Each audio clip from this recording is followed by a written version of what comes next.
And now for more perspective on this story, I'm joined live from here in Washington, D.C. by Baissou Sissoko, a senior program manager with the Key Bridge Foundation at the United States Department of Justice's ADA mediation program.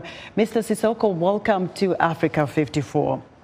Thank you. Thanks for having me. How serious and imminent is this threat that President Nana Akufo-Addo is alluding to? I think it's a very serious threat. It's not a threat that's been that started today. It's been around since 2012, with the fall of the Gaddafi regime that ended with insurgents traveling to Mali heavily armed.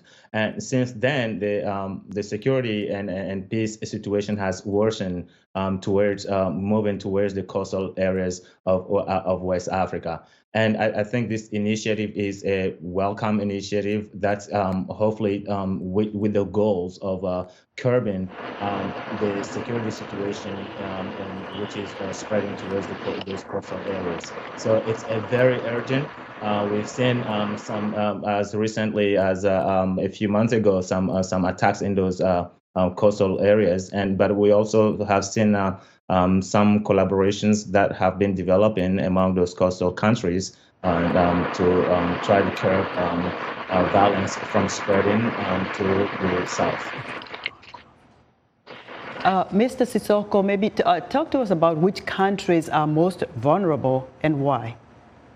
And right now, we know that all Mali, Niger, which are also part of the initiatives, are very critical now. The entire countries have turned to red. But also we see that the spread is moving to neighboring countries, Niger, Burkina Faso, and Togo and Benin. We also have seen some attacks in Abidjan, in the Ivory Coast in the recent years. So we can say that really the insurgency and the spread of terrorism is really serious, not only to the countries that have been going through the insecurities and trying to promote peace, but also those who have had a historical record of preventing those violences, such as in the Ivory Coast, Togo, and Benin. So I think there's no country left out at this point in terms of risk, and the only way forward will be to cooperate with one another, because any country in the Sahel right now in West Africa is at risk. And very briefly, Mr. Sissoko, what will it take for the West Africa regional bloc to defeat these insurgents? What do they need to do? I think there's been a lot of different types of interventions.